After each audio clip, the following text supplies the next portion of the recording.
Today we're going to go over Chapter 19. This is on confidence intervals for sample proportions. Back in Chapter 18 we talked about the idea of a sample proportion and the idea of a sample mean. And in this chapter and in the next couple chapters we're going to be focusing on more information about the sample proportion. P versus P hat. P is the proportion for the whole population. P hat is the proportion for just the specific sample you're working with in the individual problem. In the last chapter we knew what the population's proportion was. In this chapter we don't. We're trying to estimate it based on what we have in our sample proportion. Standard error is the same formula for sample proportion that standard deviation was.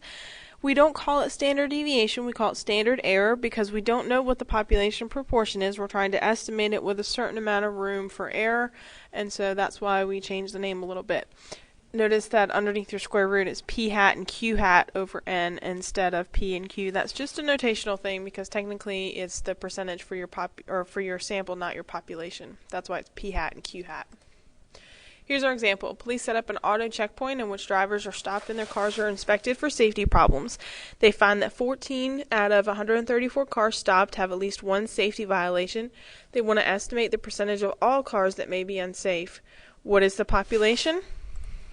All cars in the U.S. What is the sample size? The 134 cars at this checkpoint. What does P represent? That's the percentage of all cars in the U.S. with at least one safety violation.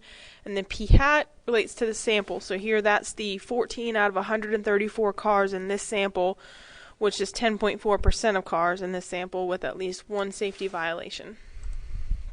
Okay, more about this example. Based on the sample, we want to estimate the true percentage of cars that may be unsafe.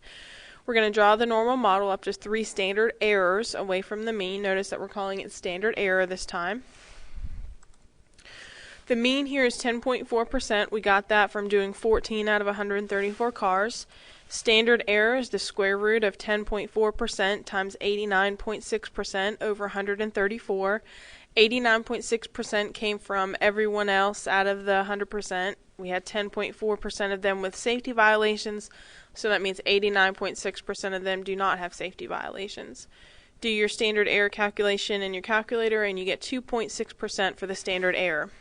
Now we start with the mean in the middle, and we're going to add and subtract the standard error once, giving us 7.8% on the low end and 13% on the high end. 68% of our data will be captured in that interval. Add and subtract the standard error again, and that's 5.2% on the low end, 15.6% on the high end. 95% of our data will be captured in that interval. Add and subtract the standard error one more time. That's 2.6% on the low end and 18.2% on the high end, and 99.7% of our data will be captured in that interval. Now, we want to make a prediction about the true value of P for the whole population with 95% confidence. 95% confidence has to do with the second standard deviation interval that runs from 5.2% to 15.6%. So based on the sample, we are 95% confident that somewhere between 5.2% and 15.6% of all U.S. cars have a safety violation. What we just did was called a confidence interval. When the true proportion P is unknown, we use P hat to predict it to some level of confidence. This is called a confidence interval. A confidence interval is the interval of values that you are C% confident contains the true value of P. It's P hat plus or minus what's called your margin of error. Margin of error is how far you extend on either side of P hat. As the confidence improves, meaning you're moving from 90% to 95 to 99, the margin of error is going to widen up because you're going further out from the mean. As the margin of error gets smaller, the confidence is going to decrease. You're getting closer to the mean, so you're less confident. The balance between certainty and precision is subjective, but usually we use a 90% or a 95% confidence interval as our standard intervals. Know that the larger the sample size, the smaller the standard of error, and therefore the smaller the margin of error is going to be. Larger sample size is always a good idea. It makes you more precise in your estimates. Here's another example. A consumer group hoping to estimate the percentage of college students who have cell phones surveyed 2,883 students as they entered a football stadium. 2,781 indicated they had a cell phone. Based on this sample, we're going to find the 95% confidence interval for the true proportion of all cell phone carrying college students.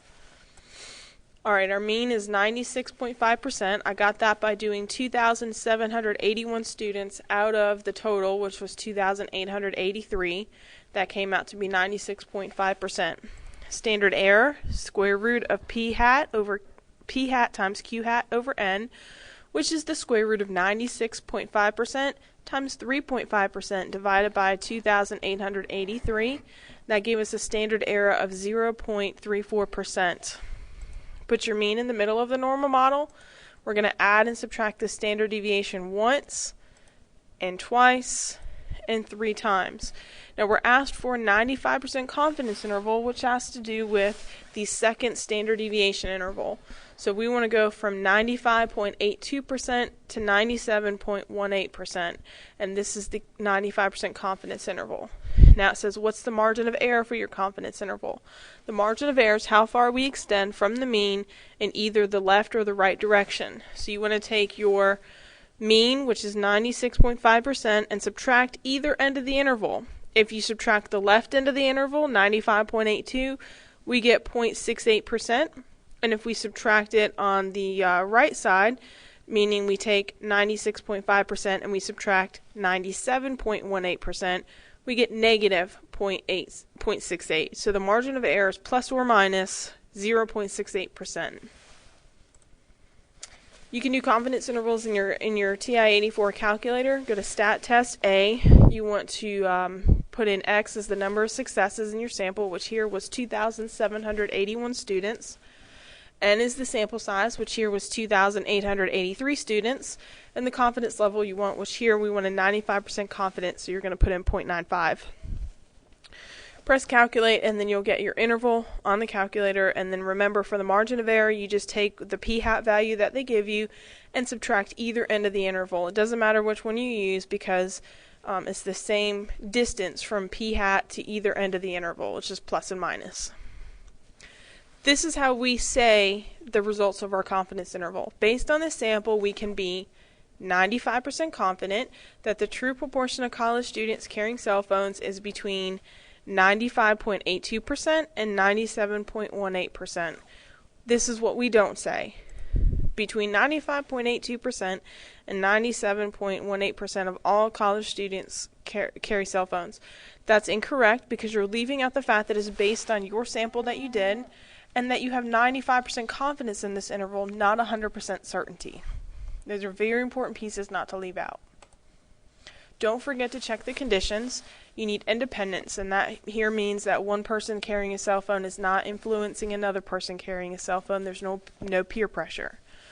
Random sample means that our sample was collected randomly, which they told us that in the problem, that it was a random sample. The population has to be at least 10 times the sample size. Here that means we have to have about 28,830 students in college at this campus, and then 10 successes and 10 failures. We had met that condition because we had at least 10 students that carried a cell phone and 10 students that didn't carry a cell phone in this sample.